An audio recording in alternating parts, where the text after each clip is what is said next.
Donc on a dit après 2012, il y a beaucoup de gens qui viennent participer à cette lutte. Et aussi, donc forcément, les forces politiques qui sont en jeu là, elles changent un peu quoi. Notamment, il y a des partis politiques qui s'organisent au sein d'un groupe qui s'appelle la coordination, qui viennent se mêler un peu de cette question et intégrer donc, notamment les assemblées générales. Quel parti politique?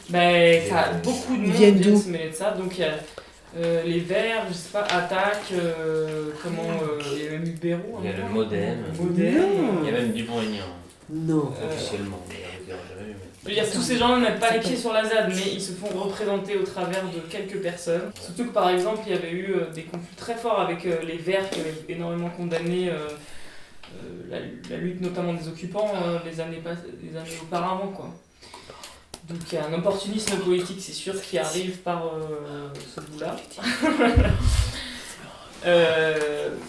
Tout en même temps, c'est pour des gens par exemple de la CIPA, c'est une force. La CIPA rejoint la coordination aussi.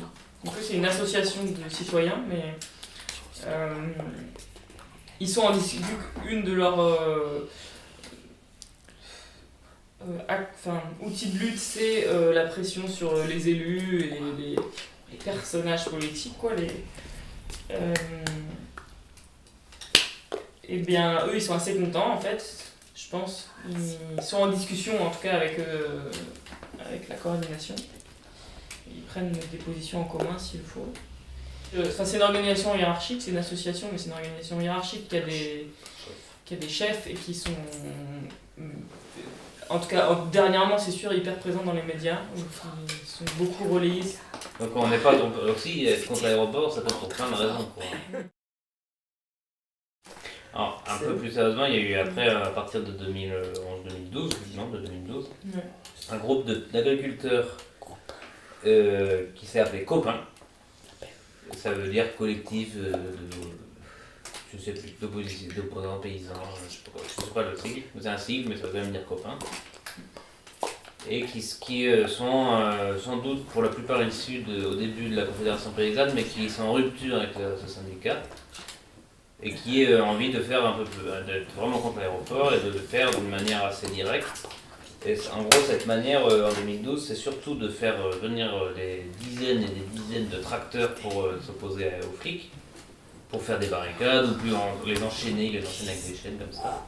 Et aussi, et donc ça c'est un truc très médiatique et puis quand même assez efficace. Et aussi, ils occupent une ferme qui s'appelle Bellevue et ils montent un projet agricole. Et c'est à partir de ce moment-là aussi qu'il y a ce gros truc de dire il faut que cette zone soit une zone agricole avec des bons projets agricoles. Donc ça aussi, ça change un peu la gueule du sens politique qu'il y a dans les assemblées et qu'est-ce qu'un bon opposant, un mauvais opposant, quoi. Mais ça, c'est difficile peut-être un peu. Mais c'est sûr que pour eux, aussi participer à cette lutte, c'est avoir un discours sur qu'est-ce qu'est l'agriculture aujourd'hui, porter leur vision de qu'est-ce que devrait être l'agriculture aujourd'hui. Ils sont beaucoup en lutte contre ce qu'on appelle les cumulards, enfin les gens qui ont des très grosses exploitations agricoles. Voilà, ils sont plus pour les petites exploitations, l'accès aux installations à des jeunes. Ouais.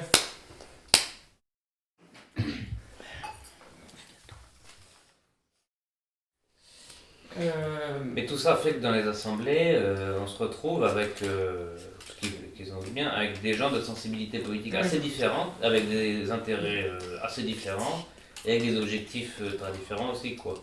C'est pas pareil d'être un élu écologiste je sais pas quoi, du coin, d'être un paysan de gauche qui est pour la petite agriculture bio, d'être un squatteur qui est contre le capitalisme et anarchiste et je sais pas quoi. Du coup, évidemment, ça fait des frictions politiques et il y a une espèce d'unité qui est quand même difficile à trouver. En tout cas, c'est pas du tout homogène, quoi. Voilà, c'est ça que je veux dire. Et donc, évidemment, des fois aussi, les intérêts qui sont différents, ils sont aussi contradictoires, quoi. Et c'est sûr que l'objectif, par exemple, la CIPA, c'est qu'il n'y ait pas d'aéroport. Et c'est tout. Et ils ont toujours refusé de dire quoi que ce soit d'autre sur le monde. Quoi. Ils n'ont même pas dit qu'il ne faut pas qu'il y ait d'aéroport ailleurs, ils n'ont pas dit qu'il fallait lutter contre le capitalisme, je sais pas quoi. Ils n'ont pas dit qu'il fallait soutenir la ZAD du testé par exemple. Ouais, Ils étaient même dit, on n'a rien à foutre, ça ne regarde pas. Et puis c'est les citoyens quoi. Ouais. C'est petits bourgeois. Moi j'appelle ça les petits bourgeois. Oui, parce que dans citoyens, en fait, c'est quoi? C'est des gens qui se trouvent représentés par des élus, en fait, ou des partis politiques. Je sais pas ce qu'on pourrait dire citoyens. En tout cas, qui veulent passer par le jeu de la politique institutionnelle, quoi.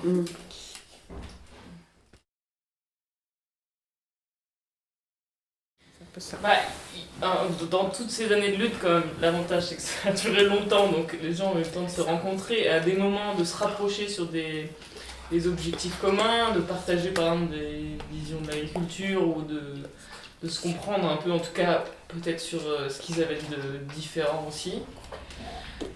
Il y a, quand est-ce que ça a commencé ça? 2015 peut-être?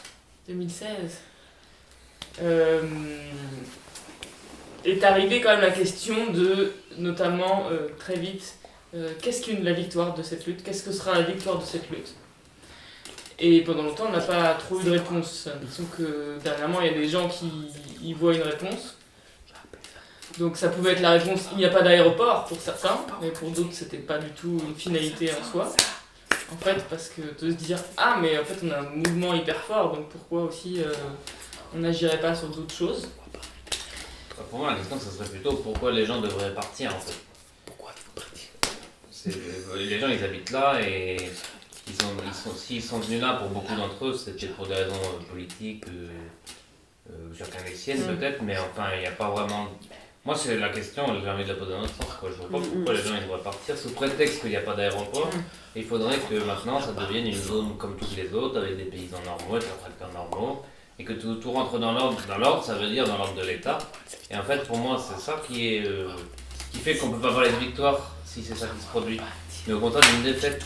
Parce qu'il n'y ait pas d'aéroport, en fait, il n'y en a jamais eu grâce au fait qu'il y ait une lutte. Et sauf que maintenant, à la place de ce truc qui était une espèce, comme on dit, pas d'expérience sociale, où il n'y avait pas de fric, qui était auto-organisé, il faudrait maintenant que tout le monde remplisse des petits formulaires, aille payer ses impôts, paye son électricité, vote, et puis qu'est-ce que c'est que cette histoire? Enfin, je veux dire, pour moi j'appelle ça une défaite. Voilà, c'est mon point de vue à moi.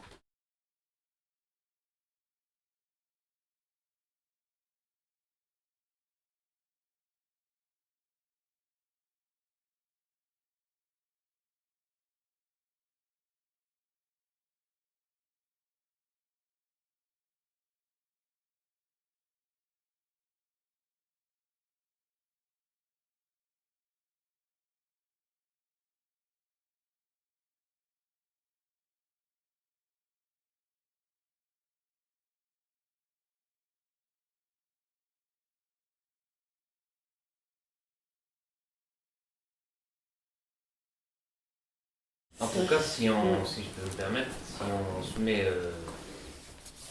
Si l'État il se permet maintenant de dire bon bah ok il n'y a pas d'aéroport, c'est quand même une décision compliquée à prendre pour plein de raisons, les rapports entre l'État et les capitalistes.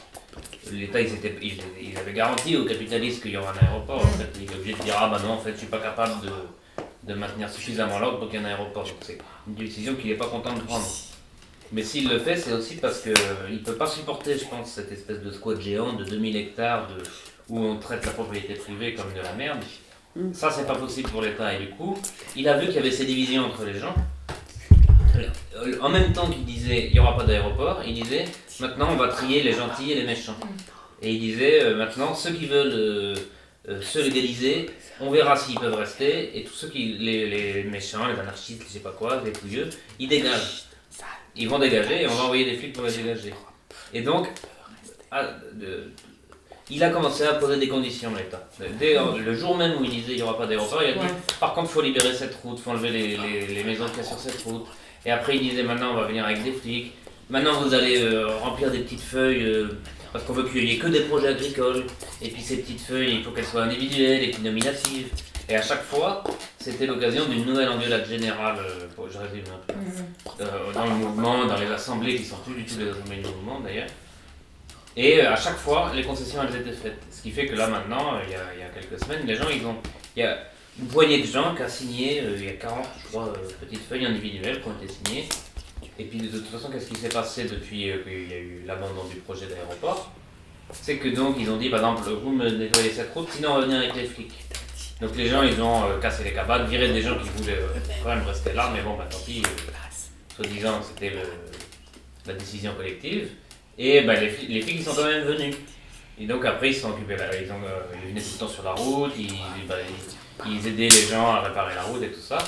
Et après ils ont dit maintenant on va expulser, donc ils sont venus quand même, et ils y sont encore là les flics, il y a 2500 flics sur la ZAD. Ils ont viré 30 ou 40 habitats de gens, détruits, arrêtés, blessés 300 ou 400 personnes, arrêtés au moins 80, je sais plus combien, il y en a plusieurs qui sont en prison, des blessures graves et tout ça. Et ils sont toujours là à dire bon, on va faire le tri entre les gentils et les méchants. Alors, prouvez-nous que vous êtes gentils, vous voulez bien faire votre petit papier. Moi je trouve ça quand Il y a même une compliqué de pression faire très forte confiance de l'État sur pliez-vous en fait, pliez-vous à nos conditions quoi. Et l'État pour le moment il donne rien, il a rien donné l'État. L'État il a juste eu à le formuler, mais en fait il y avait déjà ces divisions entre les composantes là, les machins. Il y avait déjà ces divisions, mais c'est sûr que progressivement aussi ces dernières années il y a eu une modification je pense de quels devaient être peut-être les outils et les objectifs de la lutte qui s'est un peu à mon sens rabaissé, ou je sais pas, qui peut-être a trouvé d'autres voies. En tout cas, des gens qui avaient une grande place, du pouvoir dans la lutte, ont donné une direction, plutôt cette direction-là aux choses, quoi. C'est-à-dire, il faut montrer sur la ZAD qu'il y a des choses bien qui se font, des beaux projets agricoles, qu'on est des gens qui sommes c'est-à-dire essayer de briser cette image qu'il y avait dans les journaux, qu'on est des pouilleux et des assistés de l'État, quoi. Mais je pense aussi qu'il fallait dire à l'État, on est capable de gérer cette zone après. Il s'agissait pour ces gens qui étaient un peu pas vraiment les chefs, mais des gens qui avaient pas mal pris du pouvoir dans les assemblées et tout ça, de montrer qu'ils étaient capables, ils voulaient montrer, oui, nous, vous allez voir, quand il n'y aura plus d'aéroport, plus de projet d'aéroport, si vous voulez, on peut gérer la zone. Et gérer la zone, ça veut dire on s'occupera des terres, de dispatcher, qui fera des projets agricoles ici, qui fera ça. S'il y en a qui ne sont pas gentils, on s'occupera de nous-mêmes du service d'ordre. Et j'ai caricaturé un peu, mais c'est à peu près ça qui s'est passé, quoi. Et de fait, on en est là, quoi. Et plus l'État leur rayonnait, et puis en fait ne les valide pas comme gestionnaire collectif de la zone, parce que c'est ça qu'ils demandaient, ils voulaient gérer collectivement la zone, et même l'État il a dit non, ça je veux pas, ça sera individuel. Et ils continuent à se soumettre au truc, alors que pour le moment ils ont pas obtenu une seule concession, ils ont juste obtenu qu'il y ait des flics en permanence, qu'il y ait des gaz tous les jours, et je sais pas comment dire. Il y a un truc de stratégie qui était pour moi politiquement pas acceptable, mais qui en plus marche pas, quoi. Je sais pas si c'est clair ce que je dis, peut-être c'est un peu confus. Ouais.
Il y a les quelques agriculteurs qui ont encore leur ferme sur la zone et qui, là maintenant, l'État leur a rendu, ils sont à nouveau depuis 15 jours propriétaires de leur ferme. Bail précaire, En bail précaire, mais quand même, enfin, je veux dire, ils ont de nouveau le droit d'être paysans. C'est vrai qu'ils ont tendance à oublier que c'est grâce à la lutte de tous et pas uniquement de faire des contre-expertises qu'ils ont encore leur ferme et qu'ils sont pas en fait. Ils n'ont pas dû se barrer avec rien du tout, quoi. Ça, et quand il y a eu la défense générale du truc, je pense qu'ils en étaient conscients et puis ils ont vite oublié, quoi. Parce que c'est des logiques petites bourgeoises où tu défends ton propre truc, ton intérêt, ta maison, ta ferme, ta famille, éventuellement tes copains, mais tu ne penses pas à l'intérêt collectif, quoi. C'est une défense de petits bourgeois, quoi. Je sais pas si tu veux dire quelque chose. Je crois qu'il y a des gens qui ont bougé, qui étaient prêts, qui ont bougé sur certaines questions. Par exemple, des agriculteurs qui faisaient de l'agriculture conventionnelle et qui se sont mis à dire ah oui, peut-être on pourrait faire un peu du bio, je sais pas quoi, et on va aller discuter de formes d'agriculture ou de se passer des connaissances par exemple sur la culture et tout. Il y a eu des rencontres qui se sont faites, mais j'ai l'impression qu'à un moment donné, c'est un peu figé, que c'est un peu limité, et que je sais pas, il y a des gens qui ont fait un peu marche arrière, dans différents sens aussi, mais... Et... ouais.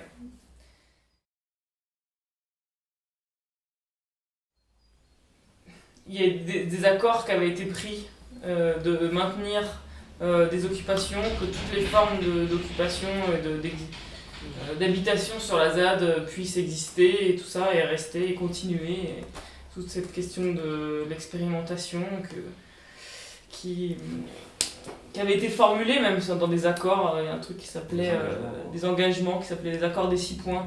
C'était une liste de choses sur lesquelles les gens s'entendaient et devaient faire la force de la lutte, du mouvement après l'abandon de l'aéroport, justement, des choses qu'on voulait qui se maintiennent, quoi.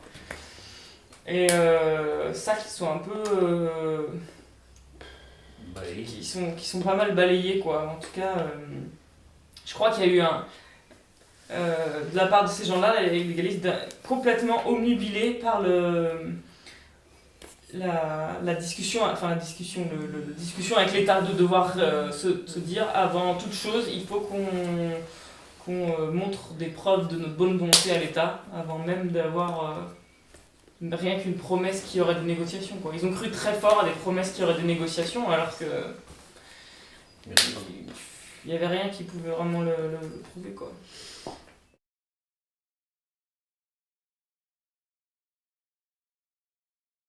Pour un peu peut-être complexifier les choses, en 10 ans de lutte, des personnes qui sont venues effectivement s'investir sur des positions politiques dans cet endroit, mais aussi c'était la possibilité de vivre tout simplement, alors qu'elles pourraient peut-être pas vivre ailleurs. Et c'est des liens de voisinage, des liens de camaraderie qui se sont créés. C'est tout un rapport affectif aussi à cet endroit qui, je pense, prend une dimension beaucoup plus puissante en plus quand tu partages des choses profondes avec des gens que simplement habiter ci ou ça par les aléas de la vie, parce que tu vas faire des études ou que sais-je. Ça prend une dimension encore plus importante parce que tu as une manière d'habiter les endroits qui est assez différente, je trouve. Justement, peut-être parce qu'il n'y a pas cette question aussi de la propriété et que les choses t'appartiennent de manière autre.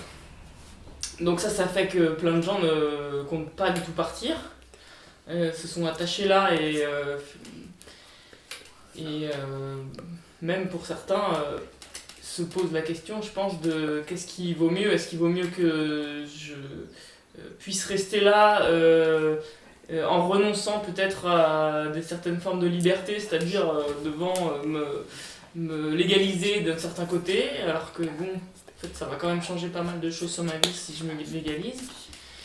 Il y a des gens qui sont persuadés qu'il faut faire ça parce que c'est la voie que donne l'État, la légalisation, et donc...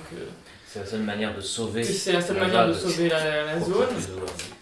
Mais il y a carrément des gens comme Julien Durand, représentant de la CIPA, qui voudraient que tous les gens qui sont venus habiter là, en gros ce qu'il appelle les occupants radicaux, dégagent puisqu'il n'y a plus de... leur raison d'être là n'existe plus selon lui. Il y a des personnes qui font partie de cette association aussi qui voudraient voir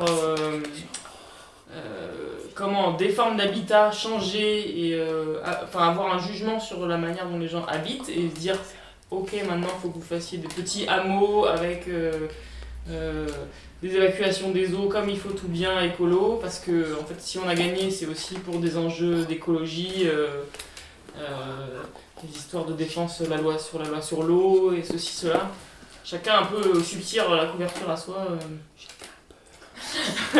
C'est une période difficile.